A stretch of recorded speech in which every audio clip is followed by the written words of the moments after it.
विक्की भैया, रवि भैया, क्या हो रहा है ये सब? क्या चाहिए आप लोगों को हमारे बक्से में से? कृष्णा, ज्योति के गहने का। छोटी मालकिन के गहने? हाँ। ओह, कितना अनजान बन रहा है बेचारा। सीधी तरह से बता दे कि ज्योति के गहने कहाँ छुपाए हैं। कहीं बेचकर तो नहीं चला है? विक्की भैया, आप लोगों को हम पर ऐसा घटिया इल्जाम लगाते हुए शर्म आनी चाहिए। अरे अरे, क्या हम अपने घर में चोरी करेंगे? हाँ छोटी मालकिन, क्या हम चोर दिखाई देते हैं? हाँ, क्या चोरी जैसा नीच और घटिया काम हम कभी कर सकते हैं? तो फिर गहने कहाँ गए हैं? इस घर में और कौन है जो चोरी कर सकता है तुम्हारे सिवा? बस भैया, मुझे अपने गहने चोरी होने का इतना गम नहीं जितना कृष्णा की बेइज्जती का है। ये चेन तुम्हारी है ना ज्योति?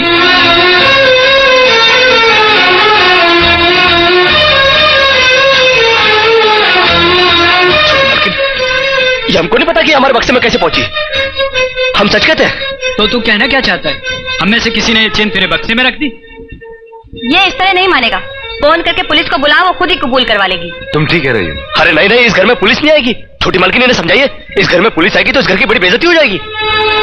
ठहरो, कोई जरूरत नहीं पुलिस को मेरे दरवाजे पर बुलाने की। मगर बड़े भैया, ये रवि, मैं अभी तक मरा नहीं हूं। घर की छोटी मोटी उलझने मैं खुद सुलझा सकता हूं। साहब जी इन्हें डांटिए, अभी का अभी डांटिए। अरे छोटी मालकिन के गहने चोरी हो गए और ये लोग हम पर शक कर रहे हैं। ये लोग सोच रहे हैं कि वो गहने हम कहीं बेचा है।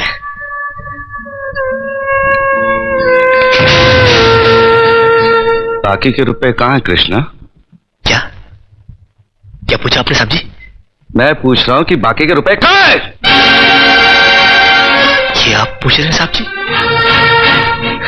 अपने कृष्णा से? देखो कृष्णा, गलती हर इंसान से होती है। तुम मुझे सही सही बता दो कि गहने तुमने कहां बेचे, मैं तुम्हें कुछ नहीं कहूंगा। अब कहने के लिए बाकी ही क्या है साहब जी? एक छोटा सा सवाल पूछ के आपने बहुत कुछ कह दिया है साहब जी। कृष्णा, बात को आगे मत बढ़ाओ। बात आगे बढ़ चुकी है साहब जी, बात आगे बढ़ चुकी है। अब तो आप पुलिस को ही बुलाइए। वो जब हमें कुत्ते की तरह मार मार के हमसे पूछेगी ना, अब तो हम तभी बताएंगे कि हम गहने कहां बेच कर आए साहब जी। मत कहो मुझे साहब जी। इसी साहब जी की इज्जत आज तुमने मिट्टी में मिला दी। क्या कुछ नहीं किया था मैंने तुम्हारे लिए, उसका मुझे तुमने ये बतला दिया। अरे हट जाओ ज्योति। जिस दिन मेरी फैक्ट्री जलकर राख हो गई थी और मैं बर्बाद हो गया था, मुझे उतना दुख नहीं हुआ था कृष्णा जितना आज हुआ जब तुमने इस घर में चोरी की है। साहब जी, बचपन में जब हमारे माँ बाप मर गए थे ना और हम अनाथ हो गए थे ना, तब भी हमें इतना दुख नहीं हुआ था जितना दुख हमें आज हुआ है जब आपने हमें चोर कहा। साहब जी, आपने हमें चोर कैसे कहा साहब जी? और ज्यादा सफाई देने की जरूरत नहीं है। दूर हो जा, मेरी नजरों से दूर हो जा। निकल जा इस घर से। अरे इस घर से ही क्या, इस गांव को ही छोड़कर चले जाएंगे। अरे मुझ अनाथ का क्या है, काट लेंगे अपनी जिंदगी कहीं भी। इतने साल इस घर में बेफिक्री से ये समझकर काट लिए कि साहब जी का हाथ है हमारे सर पर। हमको क्या है परवाह किसी बात की, मगर नहीं, अब हम जान गए कि इस दुनिया में अनाथ का कोई नहीं होता। हम जा रहे हैं साहब जी, और इस घर में कभी नहीं आएंगे। अभी निकल जा। दोबारा इस घर की दहलीज में कदम भी रखा तो मेरा मरा हुआ मुंह देखेगा तू।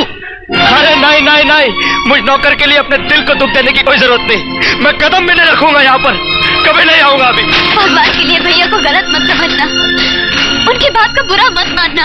वो तुम्हें बहुत प्यार करते हैं। हाँ देखा देखा, बहुत प्यार करते हैं मुझसे। कृष्णा, ये क्या हो रहा है? क्यों चिल्ला रहे हो? अरे नहीं नहीं, आप हमसे बात मत करो बड़ी मालकिन। क्यों? अरे हम छोटी मालकिन के सारे गहने चुरा के खा चुके हैं। ये क्या बकवास कर रहे हो? अरे नहीं, हम सच बोल रहे हैं, हम सच बोल रहे हैं। हम चोर है चोर। और आप भी हमसे बात क्या कर रही हो? आप हमको मारो, मारो हमको। कृष्णा, बड़ी मालकिन, जब विक्की भैया ने हमको चाटा मारा ना, हमको बुरा नहीं लगा। अरे नैना भाभी ने हमको कुत्ता बोला, कुत्ता, हम वो भी सह गए। मगर आज साहब जी ने जब हमको चाटा मारा तो हमें यहाँ नहीं, यहाँ लगा, यहाँ। उन्होंने तुम्हें चाटा मारा? हाँ, और सिर्फ चाटा ही नहीं मारा, घर छोड़कर जाने के लिए कहा है। और हम भी यहाँ रहेंगे नहीं, हम जा रहे हैं। और आप भी सुन लो बड़ी मालकिन, अगर भूले भटके हमने आपके दिल को ठेस पहुंचाई हो ना, तो हमको माफ